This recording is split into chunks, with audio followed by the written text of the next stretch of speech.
All right, this is Christian with Tadlock Roofing, out here doing another inspection. I want to start over here on this ridge line right in front of the garage, because this is an actual addition to the main house. We can see here a little dip in where the addition was connected.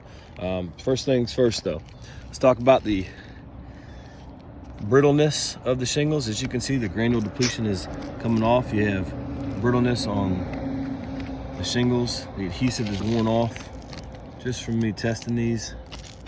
As we go up, you can see how they're lifting underneath it. So a lot of wind-driven rain can get underneath there. You can see the fiberglass bleeding through the shingles. These shingles have lived their full life, as you can tell. They're just deteriorating as we speak.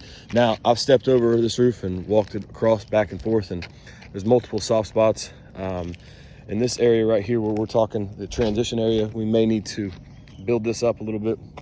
Ventilation wise, we have the box vents like we talked about prior to. I recommend we deck these over. We get rid of them. We apply a ridge strip ventilation all the way down the middle line of the ridge and on the ridge line over here as well.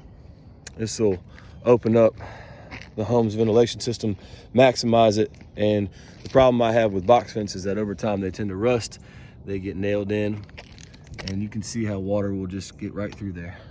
On the base of the roof, I got to be careful because there's some areas over here too that I have some issues with. Got some blown off shingles, little soft spots, little repairs done over the years, which always are a quick fix. But when we come over to the actual satellite dish just behind it, this is not sealed at all.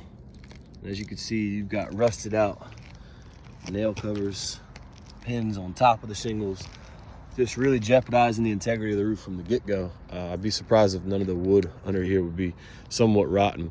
I am going to include some wood to replace certain areas and also to seal these box vents up so we can put that better ventilation system on here. You can see in other areas where the shingles have been worn out as well. Try not to tear them up too much today.